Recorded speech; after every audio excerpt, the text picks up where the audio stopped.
sobre la clase de las fundaciones o cimentaciones sismoresistentes. Haciendo un resumen general, decíamos que una fundación tiene un concepto muy acomplejado, muy complejo en cuanto a la interacción suelo-estructura. Hasta ahora no se sabe exactamente cuál es el comportamiento de este fenómeno. Es muy difícil matemáticamente hablar. Sabemos que este bloque que ustedes ven cuando el sismo ocurre, aquí se disturbe el terreno, ¿no? Se disturbe el terreno, se mueve su estructura, ¿no? Se modifica su estructura, y lógicamente eso es lo que se llama interacción suelo-estructura. ¿Y en qué afectaría, no? Afectaría pues en qué pasa con el suelo cuando hay un bloque aquí que se mueve a través de la superestructura, ¿no es cierto? Y lógicamente aquí hay un problema. Seguramente eso más adelante se puede ver, pero lo que se hace generalmente es tomar algunos recaudos como algunos factores de seguridad, ¿no es cierto?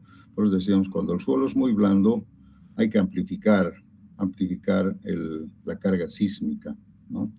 Con algunos coeficientes que son un poco todavía medio burdos. Entonces eso, acá, ¿no?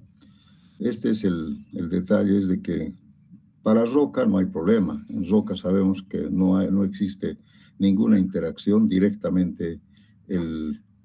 La fundación está soldada en la roca. Entonces se toma como si fuera un empotramiento perfecto, ¿no? Pero si el suelo empieza a ablandarse con duro, semiduro, blando, muy blando, entonces aquí hay estos factores que manejan los códigos en base justamente a la interacción suelo-estructura, ¿de acuerdo? Entonces, lógicamente, fíjense, amplificar 1.4, 40% más, eso no es una cosa que está bien, ¿no? Yo pienso que es tal vez demasiado, en fin, pero ese es el problema de la interacción. Una vez que hemos superado ese problema del terreno, les he dicho que las fundaciones se calculan normalmente como se calcula, ¿no? Con su coeficiente de resistencia del suelo, su fatiga, todo. Pero lógicamente hay que evitar hacer estos chanfles. La fundación tiene que ser una zapata con algún espesor. Creo que el espesor mínimo en zapatas es 30 centímetros. Eso se cumple como... Esto tiene que ser mayor o igual a 30 centímetros, ¿no? Y tiene que ser constante. No puede haber el chanfle, ¿no? ¿Por qué? Porque tenemos que pensar que esta zapata, esta parte de la zapata es como un volado, ¿no? Y donde las cargas son reversibles, pueden actuar hacia arriba o pueden actuar hacia abajo, dependiendo cuando el sismo se toma en cuenta el movimiento vertical, ¿no? Porque los sismos también tienen movimiento vertical. Ustedes saben que el sismo hace este vaivén, entonces lo que hace es levantar y bajar. Entonces, obviamente, si la zapata no tuviera el refuerzo aquí, abajo y arriba, entonces no estaríamos haciendo un diseño completo, ¿no? O sea, hay que armar doblemente. Ahora, les decía que aquí esta armadura, arriba y abajo, aparte seguramente se determina por momento, pero la cuantía mínima tiene que ser mayor o igual a 0.0025, no menos. Entonces, la cuantía mínima en zapatas en AMBO.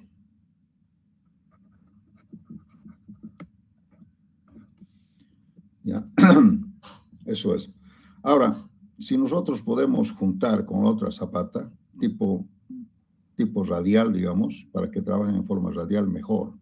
pero siempre no es obligado a hacer eso, ¿no? Si no se puede, bueno, si las columnas están muy aisladas y el suelo es bueno, entonces lógicamente se usan nomás zapatas aisladas, pero sí tenemos que interconectar a través de las vigas de aziostre.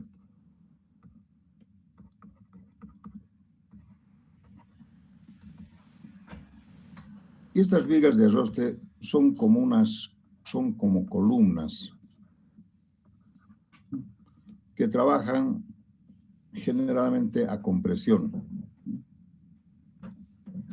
Podrían trabajar a flexocompresión, pero estas vigas están enterradas, ¿no es cierto? Están confinadas por el terreno. Entonces, directamente se puede calcular a compresión. ¿Y cuál es el valor de compresión? De acuerdo a las normas, dice que tiene que ser mayor o igual a 0,10 del PU máximo. Del PU máximo. O sea, fíjense, aquí tenemos, por ejemplo, un PU, una carga axial, y aquí tenemos otra carga axial, 1, 2. Yo quiero diseñar esta viga de ajuste como columna, entonces ¿qué tengo que tomar? La mayor carga axial de estas dos, por eso decimos aquí máximo, y calcular el 10% de eso y calcularlo como si fuera una compresión, una columna a compresión. ¿Bien? La columna a compresión pura, sin momento, ¿no? Ustedes saben que se calcula con esta fórmula, ¿no?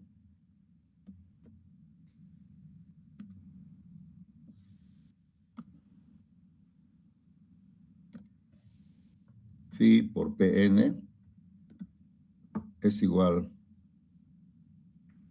a 0,8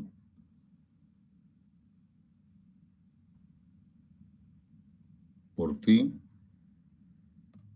Esto es compresión pura, ¿no? Compresión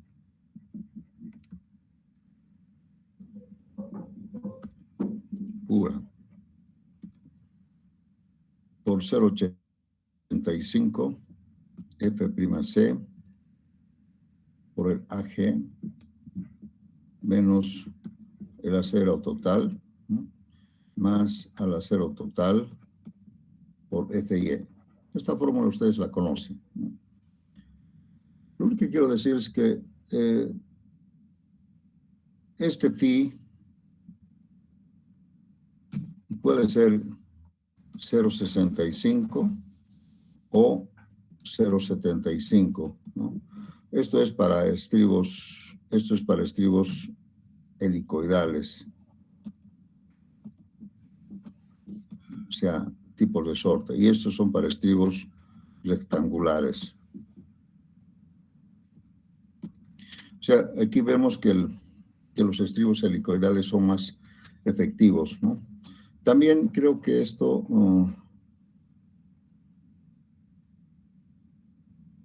también varía. 0,80, 0,85 creo que es. ¿Está Fernando por ahí? Bueno, lo vamos a tomar el más conservador, 0,80. Parece que 0,85 es también para helicoidales, ¿no? Entonces, bueno, eso vamos a ver. Ese es el área gruesa de la viga de aziostre. La viga de aziostre en general debería ser cuadrada, porque estamos trabajando a compresión, ¿no? Cuadrada el área. Este es el acero que se pone, que tendría que ver con esto. Hemos dicho que la cuantía tiene que ser mayor o igual a 0,025 de aquí, o tal vez del cálculo de 0,10 podría tomarse. Sí. Entonces, estas vigas de aziostre se ponen en ambas direcciones. Básicamente todo estaría interconectado con las vigas de aziostre. Las vigas de aziostre son elementos generalmente cuadrados. Eso es. Entonces, en resumen, las zapatas se calculan con las fórmulas normales, se determina la dimensión de la zapata y hay que interconectar y lógicamente hacer doble armado. Vamos a ir a conectar o en taxi nomás. Nada más. Eso sería todo. ¿Alguna pregunta, jóvenes? ¿Alguna inquietud en fundaciones? Ustedes han hecho fundaciones, ¿no es cierto? Han hecho fundación. A propósito, jóvenes, ¿con quién están haciendo fundaciones? Ya que ustedes saben que el ingeniero Martín Duchén ha fallecido. ¿Con quién están haciendo? De un grupo es el ingeniero Boris Camacho y de otro grupo creo que es el ingeniero Heredia, creo que es. Heredia, sí, Wilson Heredia. Ya, el otro me ha dicho que es Camacho. Sí, el ingeniero Roger, Boris. ¿Roger o No, Boris? El Boris, el ingeniero Boris Camacho. Ah, ya, ok. ¿Están haciendo pilotaje?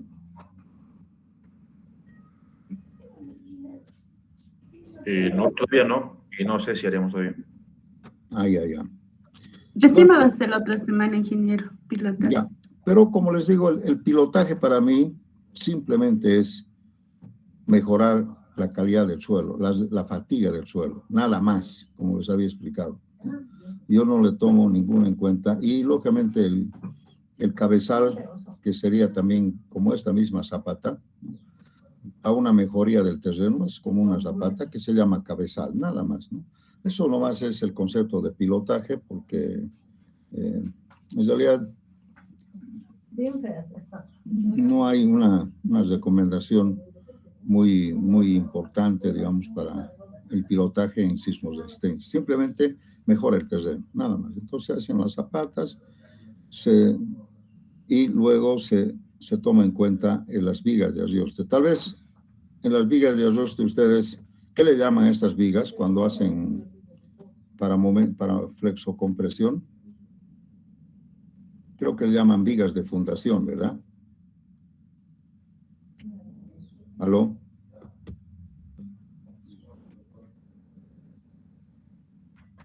¿Ustedes han diseñado fundaciones con vigas de fundación? A ver que alguien me conteste.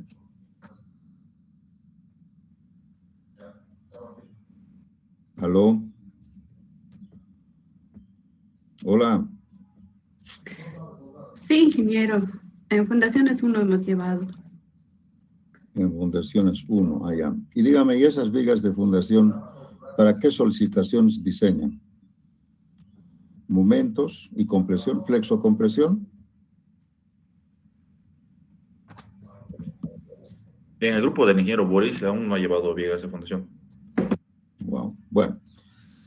Pero eso es en fundación. Si ustedes consideran las vigas de fundación, también se las puede verificar como vigas de ariosto. O sea, las vigas de fundación también pueden trabajar como vigas de ariosto, ¿no? Lo único que hay que verificar es que si puedes resistir o no a una compresión pura, como están viendo acá. Lógicamente las fundaciones, las vigas de fundación creo que también absorben algún tipo de momento flector, ¿no es cierto? Entonces eso, pero simplemente hay que verificar si es capaz o no de resistir una compresión pura equivalente al 10% de la carga axial máxima. Repito, ¿no? Hay que verificar al 10%, esto es 10% de la carga de compresión máxima en la columna más solicitada, ¿no? Cuando están uniendo esta viga. Eso es lo que dice la norma y quiero dejar bien aclarado, ¿no? Y también además que la cuantía arriba y abajo en ambas direcciones tiene que ser por lo menos a este valor de cuantía. Pero entonces las fundaciones tienen bastante acero. Tienen bastante acero. Si es que no requiere más por el momento, porque ya hemos dicho que esto trabaja como un voladizo, entonces ahí viene el armado, pero ese armado tiene que ser, ese refuerzo tiene que ser mayor a 0,025, como están viendo acá. Nada más. Con eso habríamos básicamente concluido el tema de las fundaciones. ¿Alguna pregunta, jóvenes? ¿Alguna inquietud?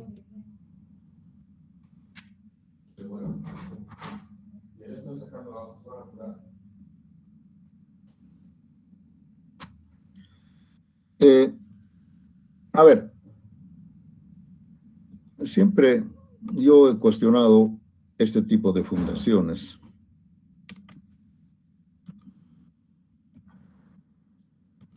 Este tipo de fundaciones así. Así.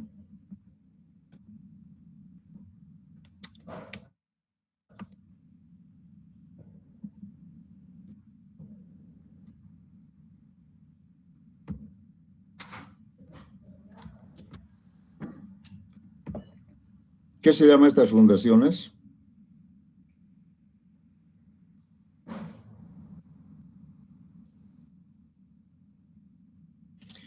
Bueno, en sismo resistencia no habría por qué usar esto. Bueno, aquí se usa la viga, ¿no es cierto? Aquí hay una viga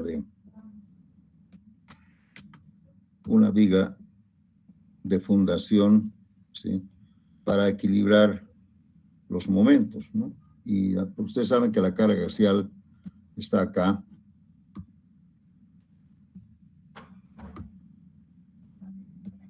Y lógicamente aquí genera una excentricidad, ¿no? Que no es posible. Entonces, lo que se hace es con la viga de fundación. Pero este tipo de fundaciones en sismo resistencia no tendría por qué existir, porque siempre nosotros deberíamos unir con un brazo adicional, ¿no? Ay, caramba. Tendría que venir siempre zapatas concéntricas, ¿no? Así. Tendría que ser así. Bueno, acá vamos a poner un poquito más. O sea, no debería haber posibilidad de no hacer, siempre tendría que ser la fundación así, ¿no? De manera que la carga axial esté distribuida en toda. ¿Por qué? Porque las edificaciones tienen que tener siempre un retiro, de manera que se pueda hacer, no tendría por qué no hacerse esto, ¿me entienden? Entonces, hay casos en que en algunos casos, en estructuras normales, dos edificios están pegados entre sí. Eso en sismo resistencia no se permite, porque no pueden haber dos edificios pegados. Un edificio acá. Bueno, eso lo vamos a ver en configuración. Y el otro edificio, digamos, acá, sí. Bueno, tendría que ser otro de otro tamaño, ¿no? De otra característica, digamos así. No podrían haber dos edificios así. ¿Por qué? Porque aquí habría el famoso golpeteo. No se puede edificar un edificio pegado al otro. De considerable altura, ¿no? De 2 pisos, bueno, se puede hacer. Pero no se puede, ¿por qué? Porque este tiene un periodo y este tiene otro periodo. Bueno, vamos a hablar con pruebas. Y este tiene otro periodo. Entonces, cuando pasa el sismo por acá, este va a tener un periodo y este va a tener otro periodo. Entonces, estos se van a golpetear. Se van a golpetear y se van a demoler entre ellos mismos nomás. Se van a cabecear, ¿entienden? Entonces, no, esto no es posible. Tiene que haber siempre un retiro, un buen retiro. Entonces, por ejemplo, por eso es que esto no tendría por qué no haber una ala así, ¿no? O sea, no se pueden edificios sismo resistentes, no se pueden construir de esta, salvo quiero dejar aquí un espacio para el cabeceo y que la fundación sea una sola, la zapata sea una sola para los dos, ¿no? Sí, una sola zapata. Ah, bueno, ahí sí, ¿no es cierto? Ahí no tengo problema, ¿no? Es unido con el, si aquí hay una columna más, ¿no? ¿Sí? Esa zapata puede trabajar para los dos. Ahí sí se podía aceptar. ¿Alguna otra curiosidad, jóvenes? Seguramente tienen. Lo que pasa es que no están...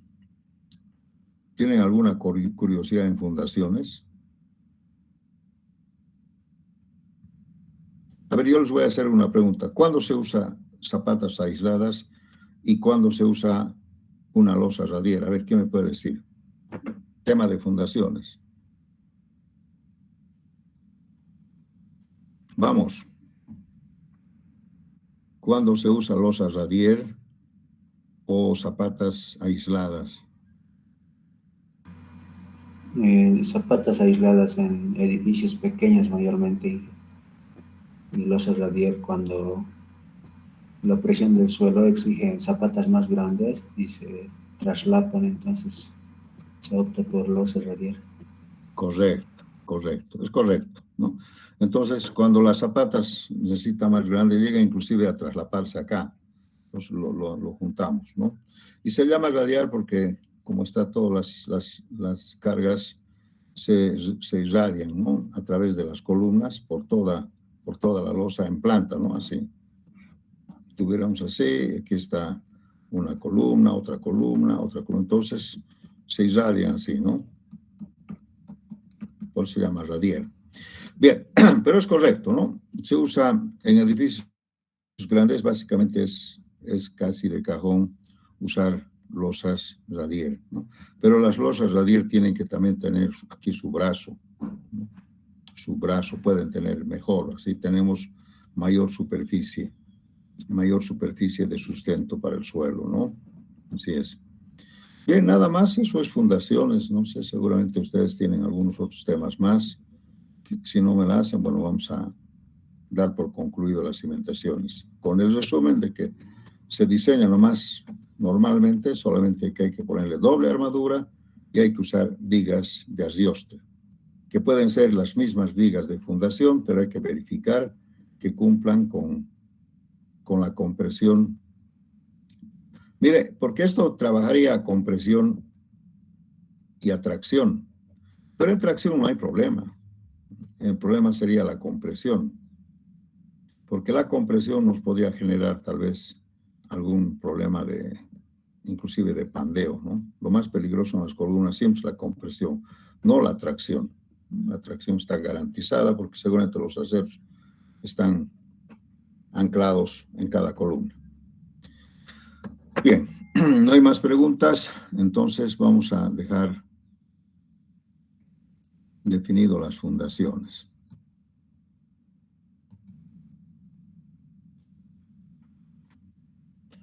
¿Qué más podemos hablar?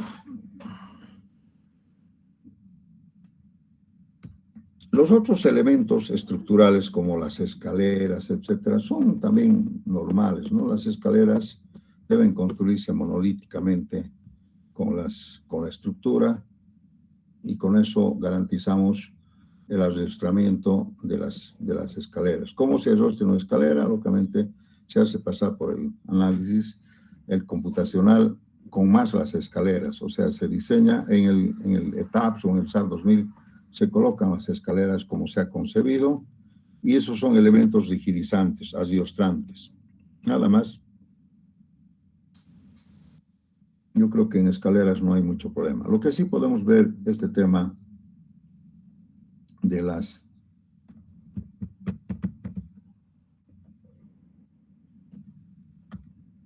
la configuración de edificios. Si ustedes tienen alguna duda, pueden hacerlo hasta antes de entrar en este tema.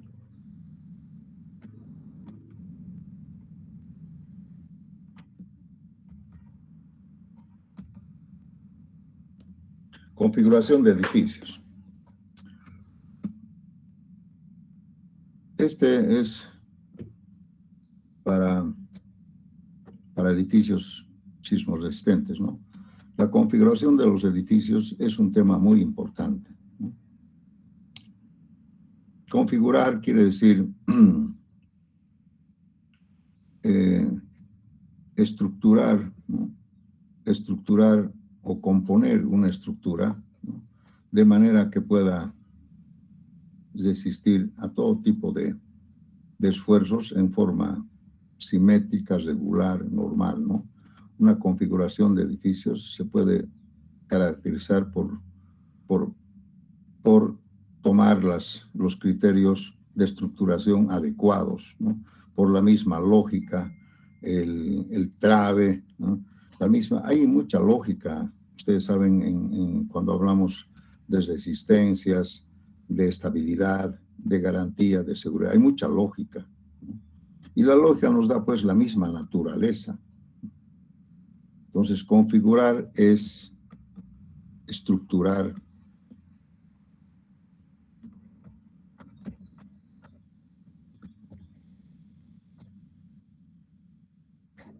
en base a normas y recomendaciones, estructurar los elementos, ¿no? Y recomendaciones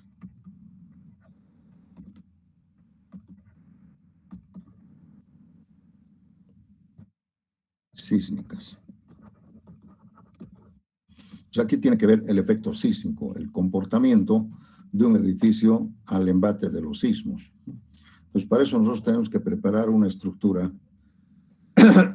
y configurarlo de manera que podamos pensar en que el efecto del sismo va a ser lo menos posible para que los elementos puedan trabajar todos por igual, ¿no? Entonces, eso quiere decir configurar, repartir las cargas, ¿no? De manera que no se generen excentricidades, no se generen tensiones muy comprometedoras, ¿no? Torsiones, tensiones diagonales, ¿no? Etcétera, etcétera. Entonces, eso quiere decir configurar en general un edificio. Y el criterio de configuración, bueno, pues pasa por muchos aspectos, muchas condicionantes, ¿no? Muchos requerimientos, ¿no? En base a qué edificio quieres hacer, cuál es el terreno que dispones, qué forma quieres darle a tu edificio. Y aquí pues tiene que ver mucho la arquitectura o el arquitecto, ¿no? Y el ingeniero. O sea, dos profesionales que tienen que concebir o configurar un edificio. El arquitecto, ¿por qué? Porque el arquitecto le va a dar la volumetría, la plástica, le va a dar la funcionalidad del edificio, ¿no? La necesidad. Y el ingeniero lo que va a hacer es complementar, ¿no? Con algunos criterios estructurales para configurar el edificio. Bueno, en realidad los dos son los que tienen que configurar, no solamente el ingeniero, no solamente el arquitecto. Entonces son los dos que tienen que entrar en el concepto de la configuración. Yo pienso que en arquitectura hay una materia muy importante sobre configuración de edificios, ¿no? Con normas, con reglamentaciones. Cada país tiene sus normas y recomendaciones para sismos, ¿verdad? Ese es el concepto de una configuración de edificios. Les decía que tiene que ver mucho en un concepto de configuración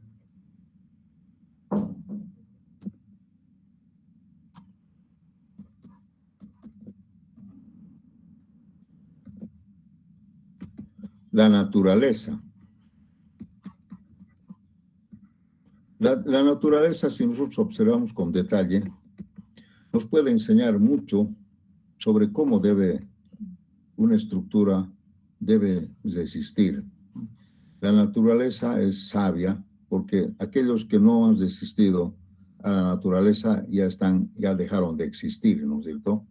Entonces, hay muchos conceptos que nosotros podemos tomar de la misma naturaleza, como también hay una materia en arquitectura que manejan, ¿no? Esa parte de la naturaleza, ¿no? La belleza de la naturaleza, dice, ¿no? La arquitectura natural, ¿no?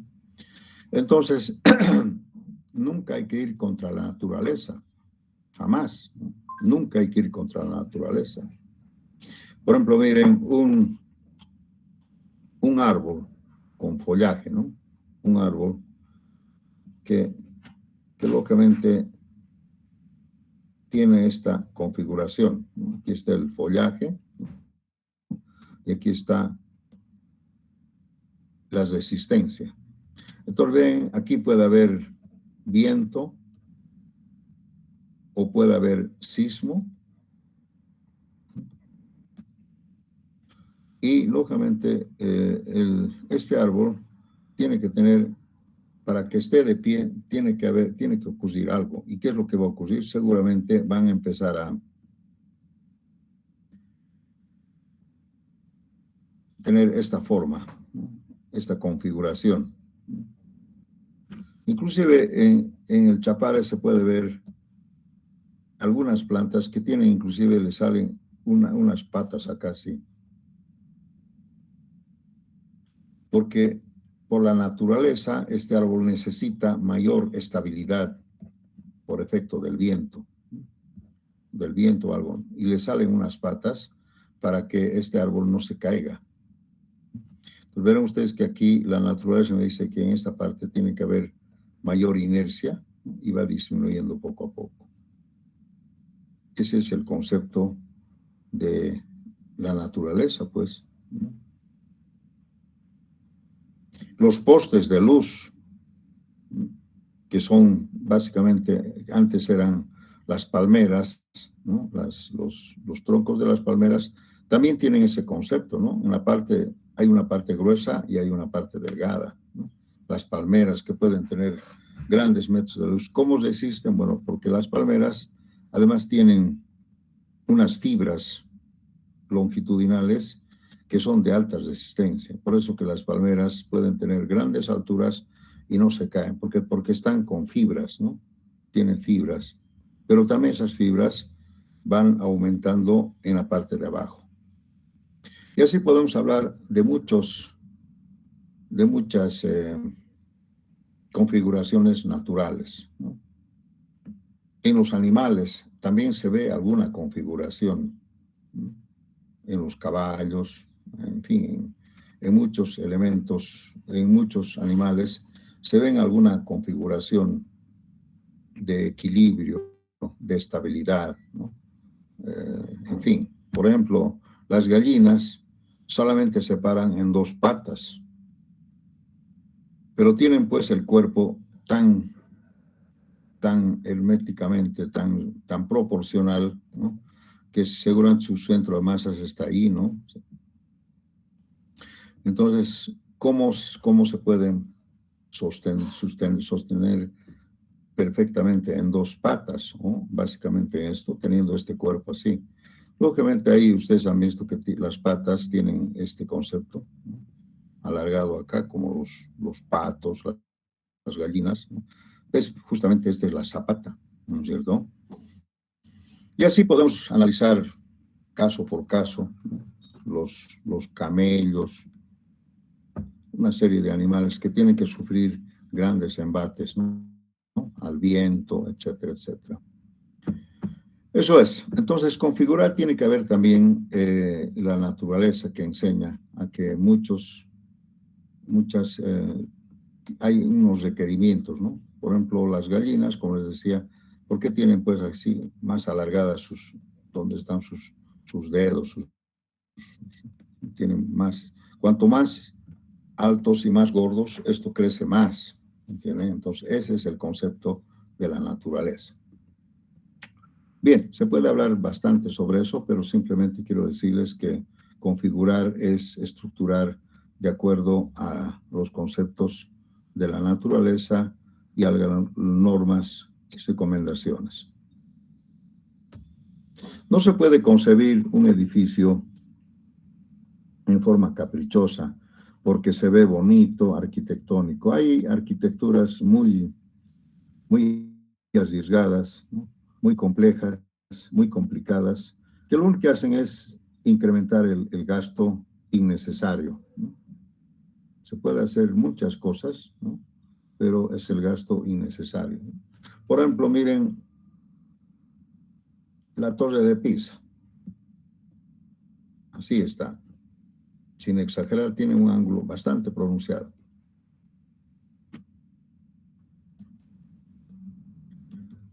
La Torre de Pisa, desde ya su centro, no sé dónde estará su centro de masas.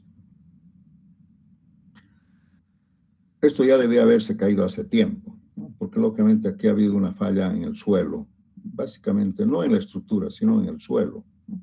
Porque este es como una torre completamente rígida, como si fuera un bloque. Aquí no hay columnas, no hay vigas, nada. Este es un bloque, una masa, ¿sí? Un cilindro, por decir algo, o un prisma, lo que sea. Pero aquí lo que ha fallado es el suelo. Por eso es que les digo, el suelo, la configuración es complicada, ¿no? Aquí ha fallado el suelo. Y lógicamente ha empezado el edificio a desplomarse y lógicamente genera una gran excentricidad. Entonces, lo que tiene, esto ya debería haberse caído hace tiempo. Lo que están haciendo ellos es seguramente agarrar unos tensores aquí internamente, están contrapesando aquí, ¿no?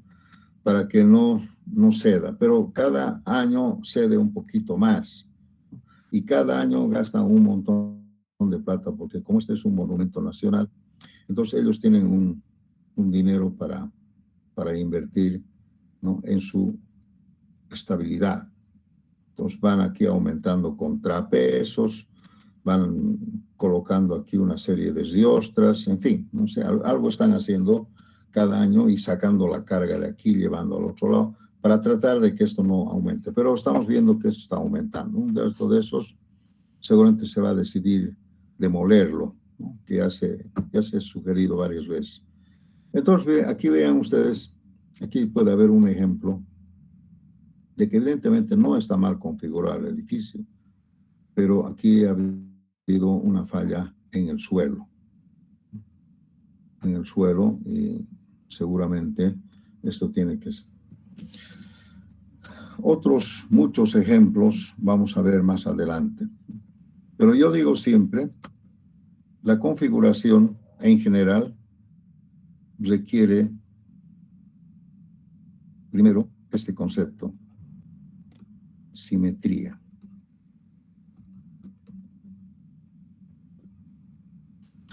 Simetría en planta, en elevación,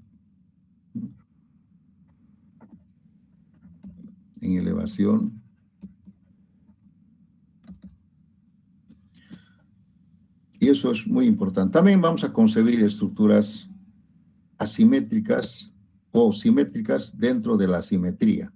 También vamos a ver que se puede hacer estructuras asimétricas, pero interiormente son simétricas. Se dice simétricas en asimetría. Un concepto. El otro concepto de la configuración sería la regularidad.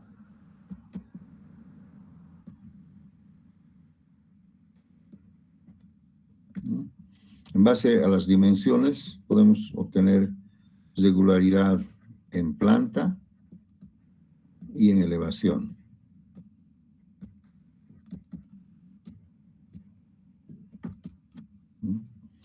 Y el otro concepto es, ¿no?, mantener los centros de masa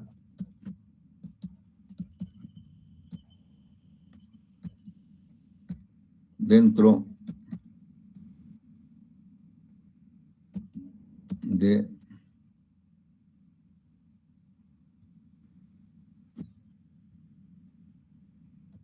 de su resistencia, vamos a poner.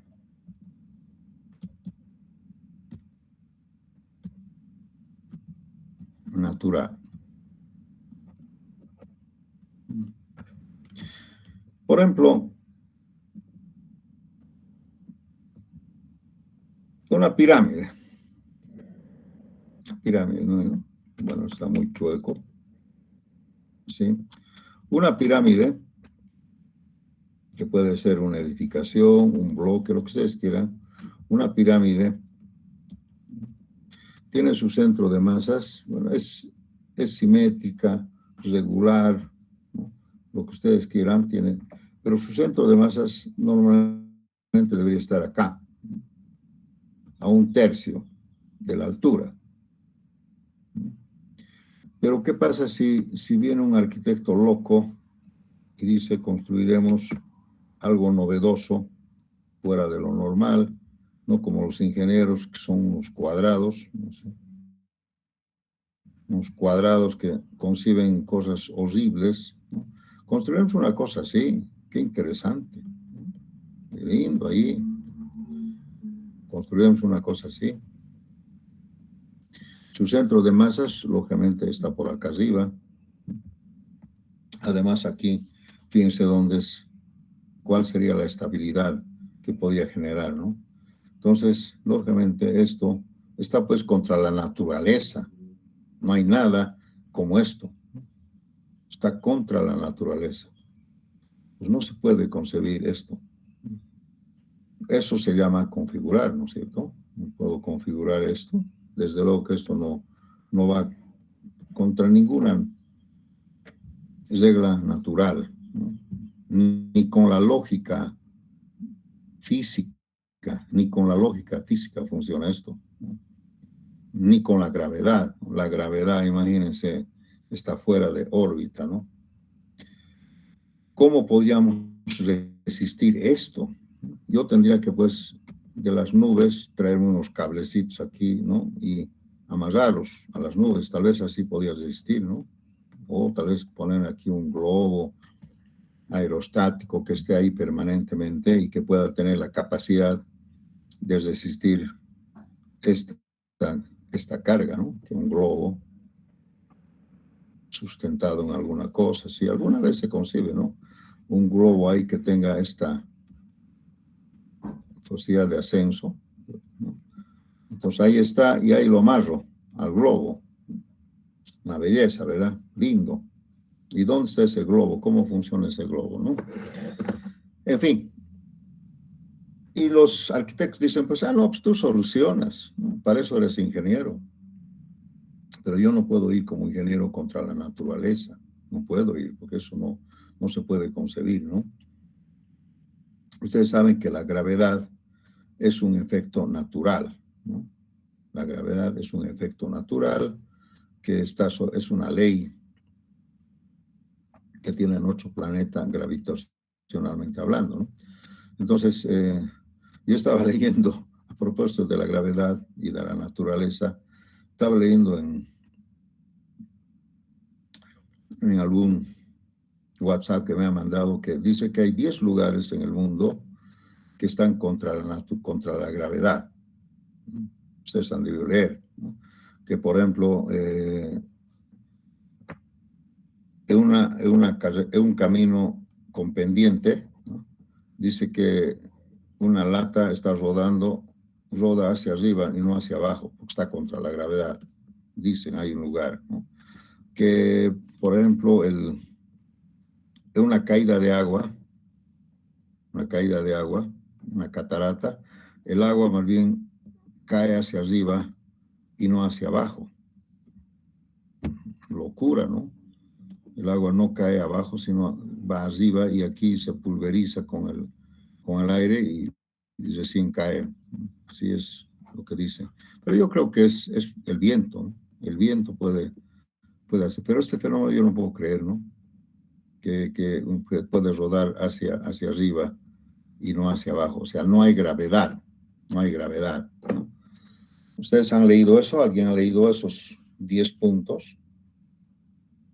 No hay. Bueno, eso me parece que es una mentira. Yo no puedo concebir, pero algo debe pasar. Esto del agua, recién han explicado que es con el viento.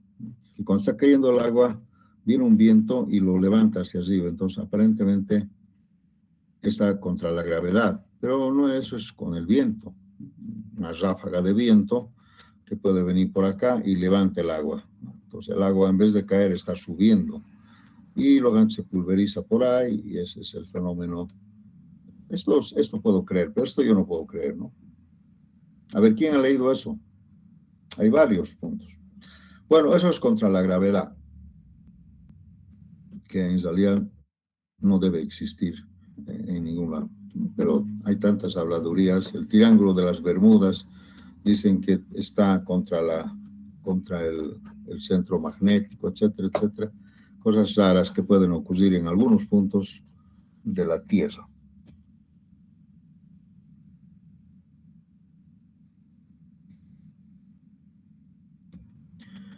Bien, algunos criterios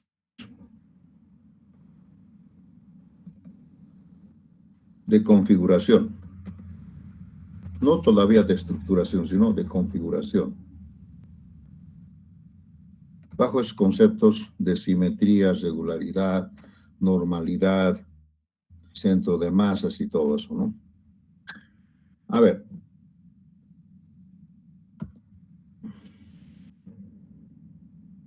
Vamos a,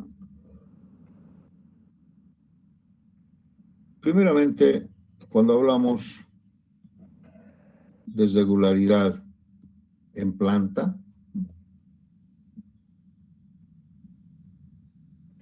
mejor vamos a ser más delgadito.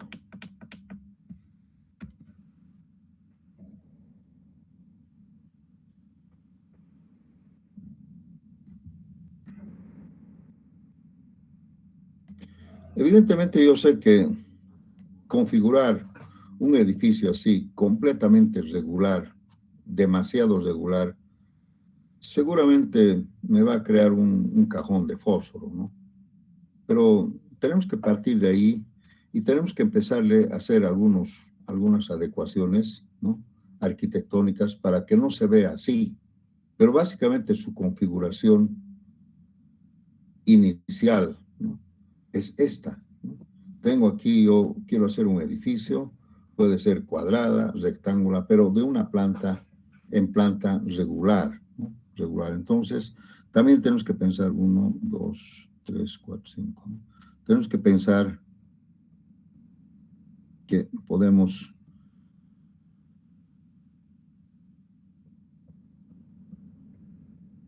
estructurar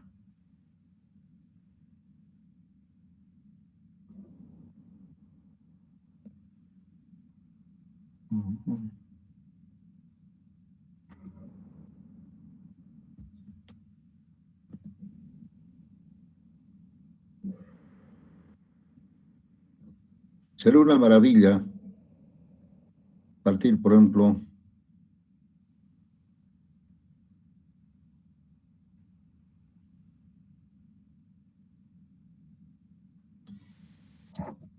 de una configuración así, ¿no? Y lógicamente las columnas completamente regulares, alineadas, ¿no? Este es el cajón de fósforo que hablan los arquitectos. El ingeniero nunca sabe hacer eso, ¿no?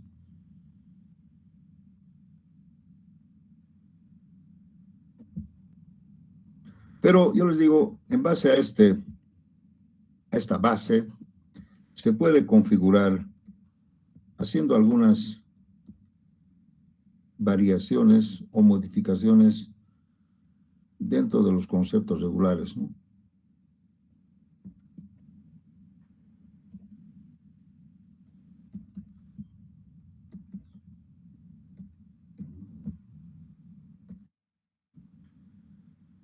Siempre voy a empezar por esto, ¿no?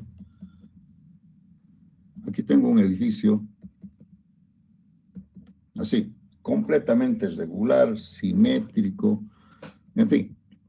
Lógicamente, si en elevación esto va también recto, va a ser un cajón de fósforos, ¿no?, con sus ventanitas. Horrible, yo sé que es horrible, ¿no? Pero podemos encontrar, en base a algunos criterios, algunas pequeñas diferencias. Pero digamos, empezamos por esto. Si este edificio yo le aplico las cargas sísmicas bastante fuertes, ¿no?, en ambas direcciones, en alguna dirección más que otra, X e Y, ¿no?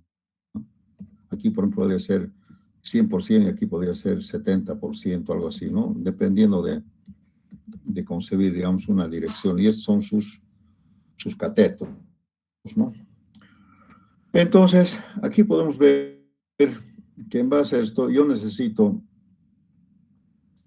que las columnas sean capaces de resistir estas fuerzas laterales que genera la superestructura a través del movimiento del suelo, ¿no? Y eso tiene que ver con el centro de masas, ¿no?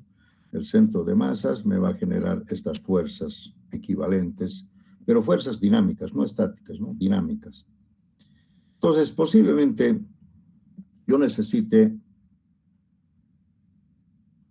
un poco de resistencia para que los desplazamientos laterales de este edificio, ¿no? Bueno, si vamos a conseguir, también no me van a criticar, pero vamos a hacer también que el edificio en elevación es ¿no? En elevación que sea también un cajón de fósforos. Ahí, un edificio así, de N pisos.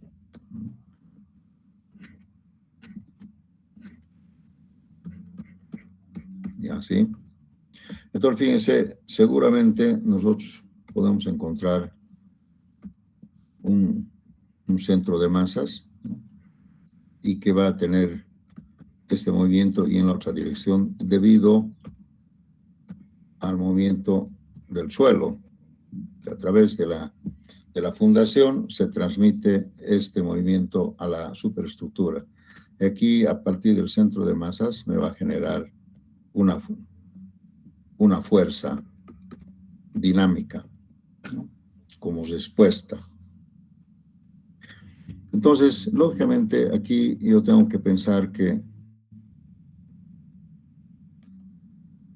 el desplazamiento lateral delta tiene que ser menor o igual al admisible. ¿Y cuál es el admisible? Depende de los límites a la deriva. Aquí podemos hablar de los límites a la deriva, ¿no? Que están normalizados, ¿no? Límites a la deriva. Por ejemplo, en Bolivia creo que es 1,5 por 1000 de la altura, o tal vez 0,15% de la altura. Es el delta máximo. Por ejemplo, si tenemos una altura de 30 metros, el límite a la deriva sería 0,15 por 300 dividido entre 100. ¿Cuánto sería eso? 4,5, ¿no? 4,5 debería ser.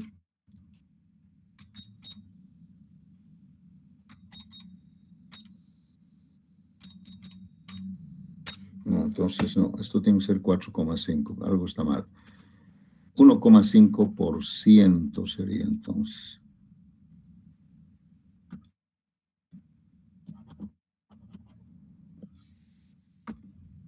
Ah, no, pues 300 es 3000, sí está bien. Esto es 3000, 30 metros. Y esto tendría que haber salido 4,5 centímetros, ¿no? O sea, el delta tiene que ser menor a 4,5 centímetros acá. Si tengo un edificio de 30 pisos. Eso se llama límites a la deriva. Hay un límite, ¿no? Que puede ser ese. Pero depende de cada país. En Japón se usa mayor. Pueden ser más flexibles, ¿no? Permiten más desplazamiento. Creo permiten hasta 10, 15 centímetros, ¿no?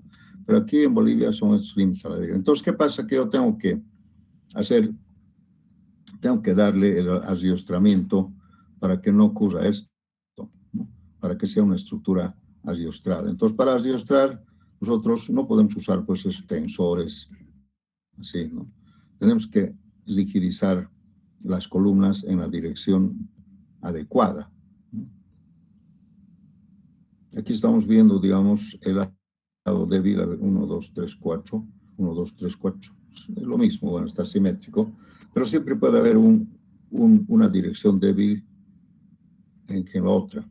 Entonces hay que ver la forma de rigidizar. ¿Cómo se puede rigidizar? Primero les dije, hay que generar un núcleo, siempre, en lo posible, un núcleo de resistencia acá, que podía ser los ascensores, etcétera, un núcleo de resistencia. Y en cada dirección aumentar, digamos acá, darle mayor rigidez en esta dirección para X, ¿no?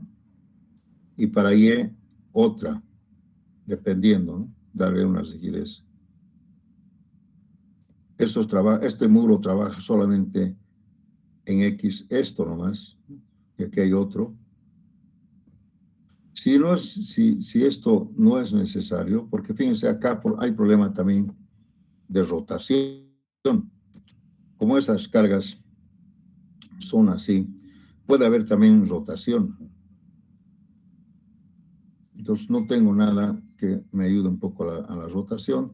Tal vez pueda generar algunos muros, por ejemplo, podemos generar acá, así, simétrico. Si no es suficiente, entonces podría pensar también en otros muros acá.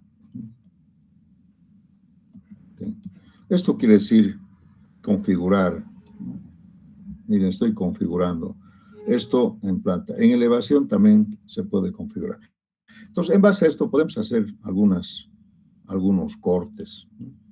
Podemos eliminar esta esquina, digamos, de alguna manera. Podemos eliminar, hacer algo, o hacer entrantes, salientes, que no sea tan cajón, pero dentro de este concepto de simetría, ¿no? Y regularidad. Esto quiere decir, se puede eliminar, por ejemplo, esto, no sé, se puede hacer así, igual así. Se nos puede ocurrir muchas cosas. Aquí hacer una entrante. Concebir algo dentro de este concepto, ¿no? Pero siempre con la simetría. En fin, muchas cosas. También se pueden aceptar balcones, pero los balcones dentro de los límites, ¿no? El balcón siempre es un problema, pero no volado de edificio, sino balcón nomás, ¿no? Así, balconcito. No pasa nada, no afecta nada. Pero lo que no podemos hacer es, por ejemplo, agarrar y ampliar como muchos están acostumbrados a hacer, ¿sí? Agarrar y lo voy a volar acá y listo, una maravilla, y lo voy a volar así. Fíjense, aquí hay una irregularidad, ¿no? Además que este volado, fíjense, aquí se está apoyando en la resistencia, es esto, ¿no? ¿Y en qué afecta, no? Porque el sismo puede trabajar también en forma vertical. Entonces, fíjense, ¿en qué quedaría esto? Esto se tiene que venir abajo, pues no hay otra, ¿no? Porque fíjense, este volado no puede resistir estas cargas de subida y de bajada. Pues aquí nos genera una masa, en fin, así. Cosas que no se pueden hacer, concebir. Vamos a eliminar para que no quede. Entonces, balconcitos, o también aquí disminuir, por ejemplo, disminuir la altura por ahí o más, ¿no? Cosas en la naturaleza sí nos pueden ir bien, no al revés, ¿no es cierto? No al revés, no hacer este tipo de volados así.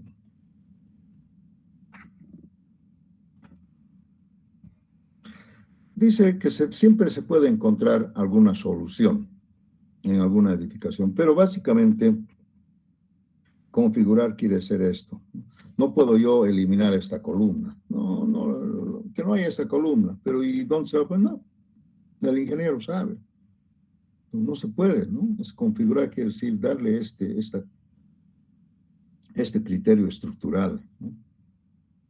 Porque el criterio estructural quiere decir, pues, que las losas se apoyan en las vigas. Las vigas se apoyan en las columnas se apoyan en la fundación. Ese es el criterio estructural. No puede haber, pues, una columna colgada así, ¿no? Ahí una columna y ¿en qué se va a apoyar? Lo tendría que jalar de arriba, alguna cosa así, ¿no? El problema de descenso de carga siempre es de arriba hacia abajo, ¿correcto? Pero no podemos hacer estos cajones, siempre podemos encontrar muchas formas, ¿no? Configurar quiere decir, por ejemplo, podemos, a ver, ¿qué les parece si se nos ocurre diseñar una edificación así, en planta?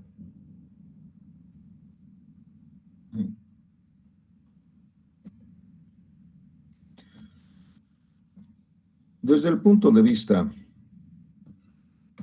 esto es en planta. Teniendo en cuenta que el sismo puede venir en esta dirección y puede venir en esta otra dirección, ustedes pueden ver que esto es completamente asimétrico. Y aquí podríamos tener algunas consecuencias. Por ejemplo, las esquinas. Además, también acá habrían algún desacomodo aquí por esta irregularidad, ¿no? Entonces, ¿cómo solucionar esto? Podría haber varias formas. ¿Cómo solucionar esta planta? Si a mí me dicen, bueno, tengo que construir un edificio de esta forma, no hay otra, no puedo hacer.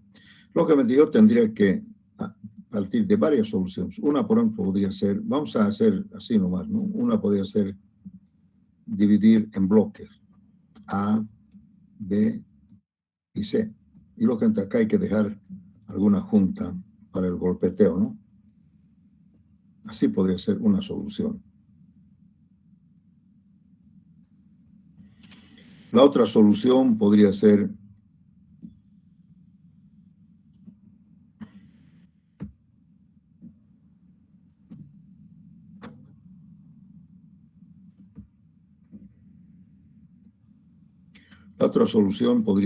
dependiendo cuál es más grande, podríamos hacer también así, ¿no? Bloque A y bloque B, dependiendo. Una solución.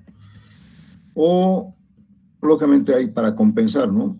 Uno siempre puede ser más largo que el otro, entonces lo dice. Pero si son simétricos, tal vez así. O también se puede concebir una estructuración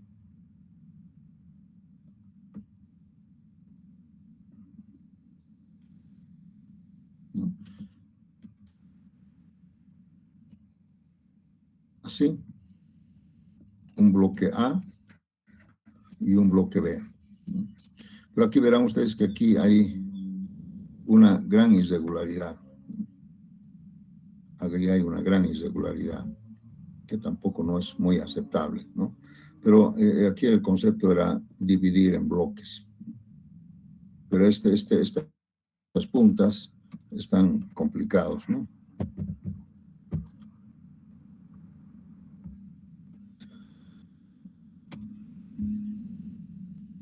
También se puede, si alguien concibe, digamos, un edificio tipo cruz, van a ver ustedes que hay también edificios así.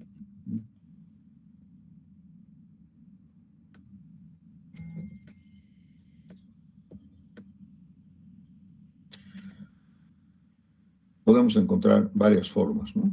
Una, por ejemplo, podría ser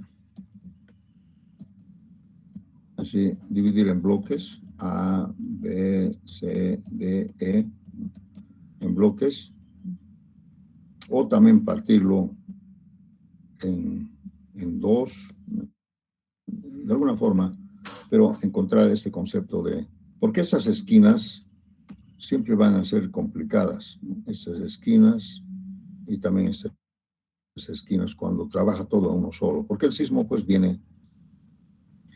También hay edificios muy rectangulares, alargados así, en planta.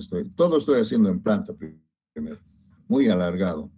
Entonces, el sismo, si bien acá tiene simetría, tiene resistencia, tiene todo, pero el sismo viene pues así. Entonces, acá puede haber, cuando una parte sube, una parte baja. Entonces, tal vez sería bueno dividirlo así en bloque A y B, cuando son muy alargadas. Hay reglas para eso. Se puede hacer eso también. También hay por ejemplo,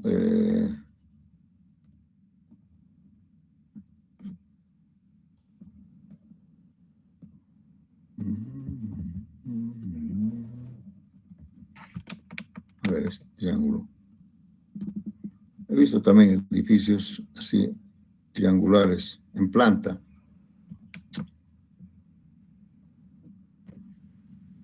Bueno, creo que esto no es tan... No, así sería feo, la verdad. Tendría que ser un triángulo isósceles, ¿no? En planta. Y ese es un edificio regular, simétrico, isósceles. Hay también edificios así, en planta. Entonces, lógicamente acá nos tenemos que pensar seguramente en obtener resistencias así, o tal vez generar aquí también un núcleo.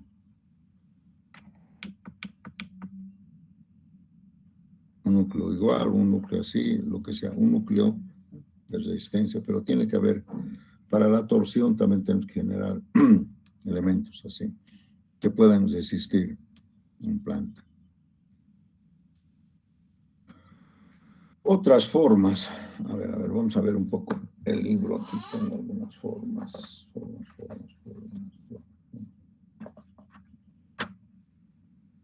Solamente voy a hacer en planta primero, ¿no?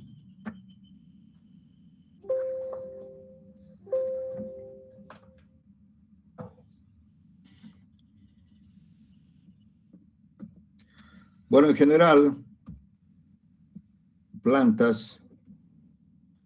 en planta hay muchas configuraciones, ¿no? En planta. Y vamos a tratar de asimilar un poco, ¿no? En planta puede haber una circunferencia, bueno, primero un cuadrado rectángulo, ¿no? Así. Una circunferencia, edificios circulares, edificios tipo cruz, así, tipo I, en planta, todo en planta.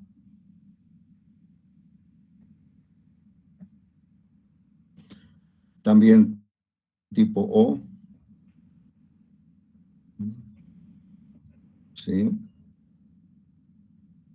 En rombo, en triángulo, también he visto muchos edificios así, tipo U.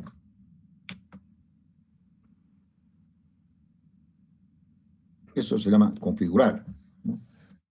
Tipo U, tipo triángulo, isósceles, tipo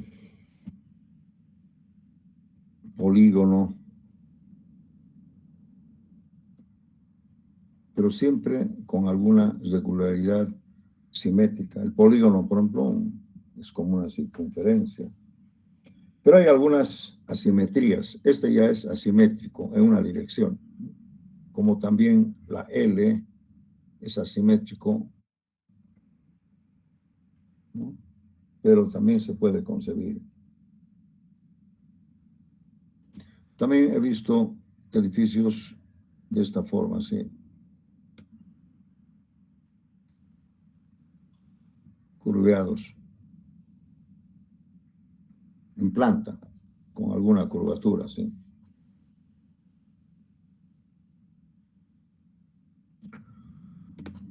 O podría haber exageradamente una planta así, ¿no?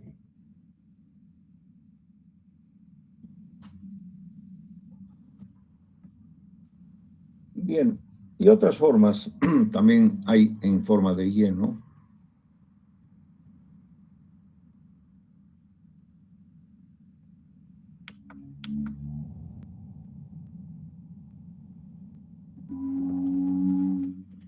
también así. Pero, fíjense, lo que hay que ver es siempre, cuando hablamos de simetría, tenemos que ver los ejes. Aquí hay simetría en dos ejes. Aquí hay también simetría en dos ejes. Aquí hay simetría también en los dos ejes, pero un poco como si fuera una T. Igual acá, igual acá. Pero aquí ya no, habrá simetría en este eje, en este otro eje ya no hay simetría. ¿No es cierto? Ya no hay simetría. Acá se puede concebir simetrías, digamos, así.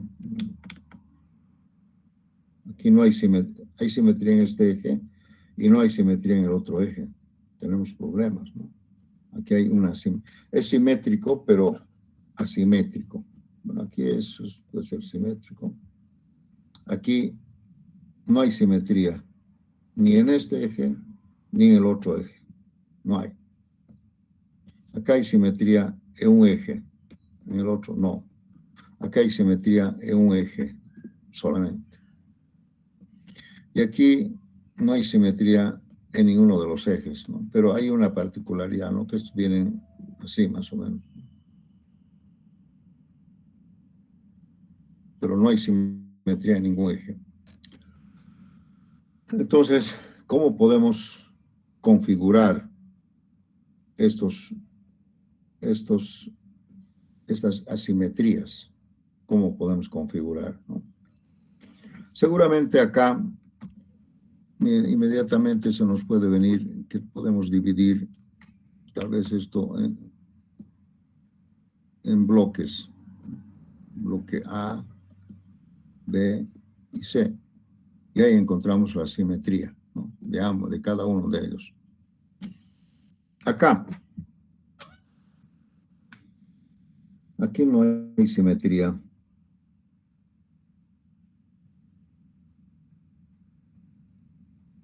Pero hay simetría con respecto a estos otros ejes. Una media acá, una media aquí y otra media acá.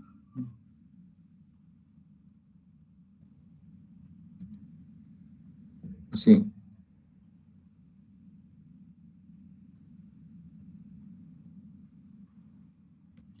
Acá, bueno, aquí se puede nomás manejar, tal vez es simétrico con respecto a este eje, quién sabe. Podemos concebir así, o si no, partirlo también. Aquí es un poco más complicado la simetría. No hay simetría en esta dirección. De ninguna manera no podemos conseguir una simetría. Difícil, ¿no? Entonces tenemos que pensar más en ver cómo solucionamos. Aquí solamente una dirección, en la otra no hay simetría. De ninguna manera. Tenemos que pensar. Y aquí tal vez hacer este tipo como el triángulo, ¿no? Más o menos. Sí.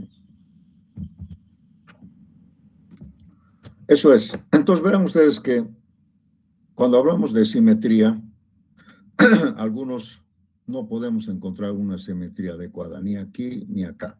No hay, no se puede. Tal vez aquí de esta forma se puede encontrar, ¿no? O como acá, como este triángulo isósceles. En realidad el triángulo isósceles es simétrico, pero con respecto a otros ejes, igual que este, al revés.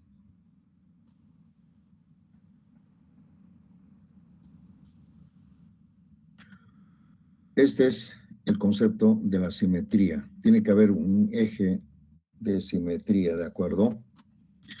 Entonces, vamos a... Aquí yo tengo algunas soluciones. Lo voy a sacar en unas vistas de este libro. Y vamos a ver cómo solucionan estos detalles y en planta y luego en elevación. También vamos a tener en elevación. Siempre podemos encontrar una solución. En elevación hay muchas plantas, ¿no? Y vamos a hablar entonces en la próxima clase. Muy bien, jóvenes, si no tienen alguna pregunta, vamos a continuar en la próxima clase. ¿No hay preguntas, jóvenes? No estoy fijando todavía el examen segundo parcial, pero va a ser los primeros días de enero, ya lo estoy adelantando. Todavía tengo que avanzar un poco más de materia, ¿ya? Muy bien, gracias. Hasta luego, jóvenes. Hasta luego, ingeniero. Hasta luego.